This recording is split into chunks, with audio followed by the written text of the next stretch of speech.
Hey, what is up YouTube? Now today in this video what I'm going to do is I'm going to demonstrate the difference between a four-wheel drive and a two-wheel drive launch. Now I've never timed the difference between both of them, so I have no idea if one is faster than the other. Now there are pros and cons between both styles of launches. Two-wheel drive, you have less rotating mass, therefore you get more power to the ground, but your limiting factor is traction, and if you have no traction, well, you're not going to accelerate quickly. Now with the four-wheel drive launch, you don't have to really worry about traction unless you have a lot of horsepower and all that. I really don't have to worry about that right now just because I don't have the power to spin all four tires. But for me, a four-wheel drive launch, traction is not an issue, but there is more rotating mass. I gotta go through the transfer case now, the front drive shaft, the front axles, to the front tires now, and wheels. And so it's less power to the ground, but I can stall up the converter really high and just go. So I don't know if it's going to be quicker or not, but I'm here learning with you guys to see if four-wheel drive launch in this scenario is quicker than two-wheel drive. So if you're new to the channel, I'll just give you a little quick specs list real quick. I have the 5.3, it's a crew cab. I put a bigger cam, long tube headers, torque converter, a higher stall torque converter, and a tune. Everything else as far as the rear end, train end, all that is stock, other than the torque converter. And so it's a 342 gears. I got 32-inch tires, 18-inch wheels. They're kind of heavy, but it is what it is. So you're not going to see any land speed stuff going on, but you'll be able to see the difference in this scenario, in these specs, if four-wheel drive is actually quicker than two-wheel drive. So I am going to be using an old video for the two-wheel drive 0 to 60, just because it's the quickest time I could do, and it's about the same temperature and all that as well.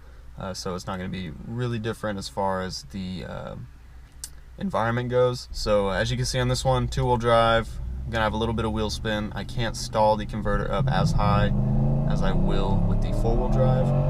And then there's a wheel spin from first to second, and so that cuts down time as well. So what I'm hoping with the four-wheel drive launch is I could just throw traction out of the picture and not worry about that, just to get the fastest time possible. Alright, here we go. Here goes nothing.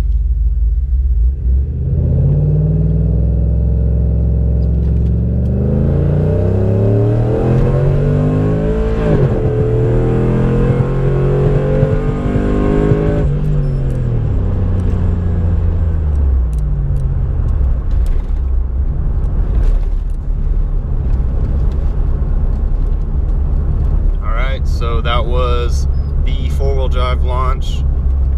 0 to 60. It shifted a lot smoother than I thought, which is good. I was a little scared about that, but other than that, I mean, I gotta go back, look at the time. I don't have a V-box or anything, so I gotta make sure it's right and all that, and average it out, and then yeah, I'll get back with you. So that concludes the test with the four-wheel drive to two-wheel drive launch and the 0 to 60. I'm actually surprised the four-wheel drive launch was quicker, just because of all the loss in the drivetrain through the transfer case, the differential, and all that. But since there was absolutely no wheel spin from the beginning and no wheel spin from the shift from first to second, that was able to cut off around 0.4 seconds in the 0 to 60. And I'm probably gonna go back and triple check it, quadruple check it, even if I could go back and post and see the time there. And so yeah, that concludes the video. It indeed is quicker with my setup. The four-wheel drive launches faster than two-wheel drive. So if you like this video, go ahead and give it a thumbs up. It lets me know if I did a good job or not in the video. If you haven't already, subscribe to the channel, and I'll see y'all next video.